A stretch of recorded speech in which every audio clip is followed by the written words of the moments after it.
Magawa kami ng trend ni Carl, yung ano. Because you know, in a moment, they could all... Pero Becky version. So, sa mga video namin guys, ako ang kanyang director. Para maganda yung output.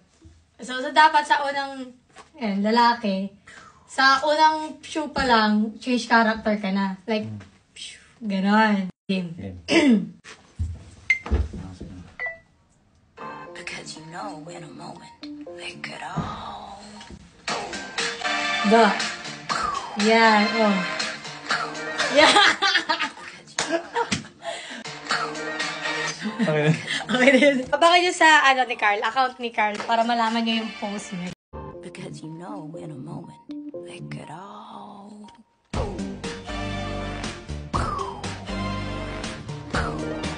Another BTS ng Carlita Badinserye.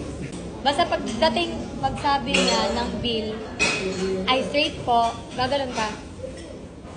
Parang mabalditahan mo siya. Yan. Hindi. Like, galon, taas, baba. Taas, baba. Tapos, sa tingin mo. Tapos, saka ka gaganon ng galon. Basta, mata mo na. Mata mo na, saka ka sasabihin na, ano sa tingin mo, saka mo gano'n. Game. Game ha. Pantay. Sir, excuse me po, bill po nila. Thank you. Cash or card po? Card. Straight po? Ano sa tingin mo? Ay, sorry po Akin na. Tingin nga. Result nito guys, account ni Carl. Alam nyo na. Sabi ko pa, sorry po. Yeah. Ay, bill na talaga. Bill na talaga. Ay, bill na talaga kuya, bill na. Baka makalimutan pa. Sir, excuse me po, bill po nila. Thank you. Cash or card po? Card. Straight po? Ano sa tingin mo? Ay, sorry po Sorry po.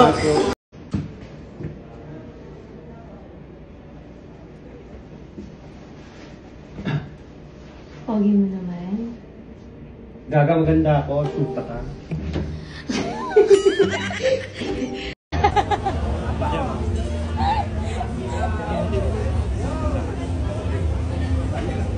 Ala! Sabi ko, wait lang! May lami!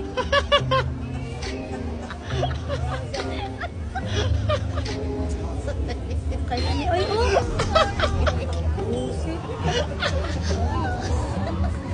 Nakakatawa, be. Daddy, bawal ka dyan. Dyan, oh. Mga ducks lang pwede dyan. Bakit tinatanong mo pa? Nakita mo na pala kami. Bakit mo siya binigyan ng stick, oh? Yun lang pala eh. Dinala mo pa yung lunchbox niya. Ano mo ba siya? Sumagot ka! Please, sumagot ka! Nagmumukha na akong tanga dito! Huwag kang sumigaw! Huwag kang magsinungaling! Crush ko siya! Ano? Crush mo? Crush is just paghanga. Akala ko ba ako lang yung crush? Unsay nahitabo, nakagitunol kay Papi. Ataya sa buang nahug ang biskwit. Di ba sakto? Nata sa fine dining restaurant.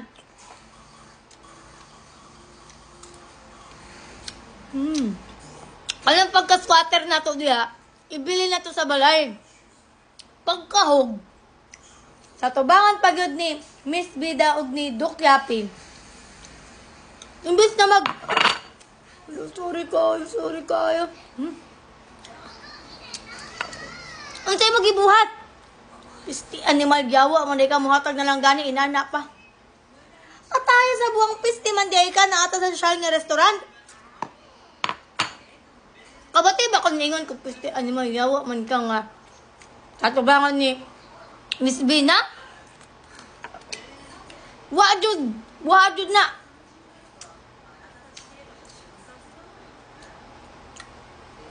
Lumaki. Wala naman akong masamang intention sa'yo. Gusto ko lang naman ay konting attention mo. Really? Just because of my face, do you think I have a bad intention? What a discrimination. It's not all about the looks. Remember that. It's stupid.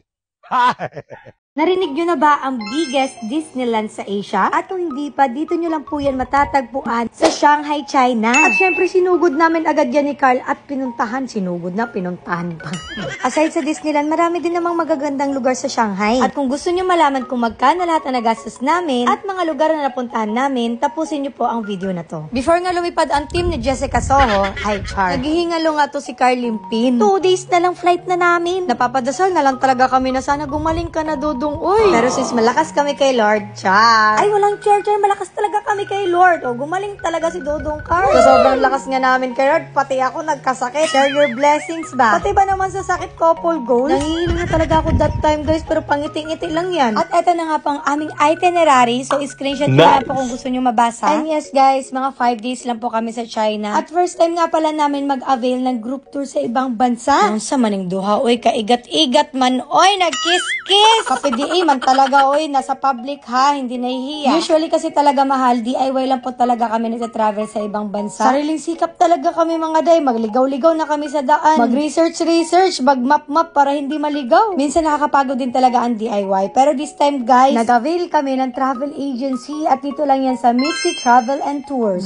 Mitzi! Una kasi namin nasubukan ng Mitzi nung nag-travel kami sa Batanes. At nagustuhan talaga namin dahil sobrang convenient dahil libre bahay. Wow, house and lot. Meron na tayong pagkain, meron na kaming tulugan. Ang nag-arrange na po talaga sa amin dyan yung mismong travel and tours, which is yung Mitzi. So, kasama na po yan sa lahat ng binayaran natin. May kasamang transportation na din po yan at syempre meron din po kayong tour guide. Since kasama nga din namin ang pamilya ni Carl. Wow! Ayaw na namin mahasal sa transportation. Gusto namin meron ng ibang mag-arrange. Like maghahanda ng aming travel para chill-chill na lang kami at wala nang iisipin. And yes, guys, ibang-iba talaga siya nung nag-DIY travel kami sa ibang bansa. Literal na chill ka lang talaga, pupunta kayo sa lugar na yan, kakain kayo dyan, may transportation. Pero syempre, meron niyang advantage at disadvantage both sides. Ang kaibahan sa DIY, syempre hawak mo yung oras mo. Good thing din naman kasi sa travel and tour, pa-chill-chill ka na lang talaga dito at wala ka nang iisipin. Dahil ang Mitzi Travel and Tours na po mismo mag-aasikaso from food, accommodation, and transportation. Nung sinabihan nga kami mismo ng Mitzi na magdala talaga kami ng malakakapal na jackets like yung mga puffer, napaisip talaga kami, ang malamig ba talaga doon since winter? Pero mahal, grabe, sobrang lamig. Umabot kami sa 0 degree. Yes po, nung araw na pumunta kami is winter po sa China, pero wala pong snow, guys, ha? At kung mahilig ka nga sa malamig, ay nako, ma-enjoy mo talaga dito dahil di ka mapapawisan. Sus, ako, lamigin man ako, patay. Tugnaw, jud kay sa katanan, di gyud madah, ngisi-ngisi lang ni, pero gitugnaw na ni. At ang pinakagusto kong pinuntahan namin ay ang Shanghai Disneyland. Grabe dahil 27 years old na ako, pero feeling ko 13 lang ako. Or 9, 8, 7. Basta, babalik ka talaga pagkabata. Tingnan mo tong isa, pasayaw-sayaw. Sa sobrang laki nga ng Disneyland dito sa Shanghai, hindi namin naikot sa isang araw. Nag-express pass na nga kami ha, pero hindi pa din. Sa lahat ng Disneyland na napuntahan namin dito sa Asia, isa ang Shanghai sa kakaiba. Yung sa ibang Disneyland na pinuntahan namin, wala mang ganitong Baymax. Uy, wala ding Zootopia, pero ito yung the best, yung Zootopia na park. Kuha nila kung ano yung mismo sa movie na mga buildings. Na speechless talaga ako dito. Feeling ko nasa cartoon ako. Di ba ang ganda? Wala pa ako masyadong matinong picture niyan. Tsaka di kami masyadong nakapag-ikot dito sa Zootopia na park kasi hinang-hina na ako dahil may sakit ako niyan. Humingiti lang yan sa video day, pero grabe, ang sakit ng ulo ko that time. Naghalo na yung lamig, yung sipon at ubo ko. Pero hindi sinusulit ko yung time. Minsan lang tayo dito, di ba? Piliti. Isa ito sa mga pinasukan namin dito sa Zootopia. Akala ko chill rides lang, pero hindi nakakahilo din pala. Meron kasi sila yung parang malaking TV, tapos HD pa talaga na parang ikaw talaga nagda-drive. Basta mafe-feel mo talaga na parang nasa movie ka ng Zootopia. So, eto na nga, magkano nga lahat ng ginastos namin dito? Nasa mga around 27k each. Yes po, 27k lang makakapunta ka na ng China. Wala ka na pong gagastusin doon dahil ang pagkain at hotel kasama na doon. Diba? Lilipad na yan.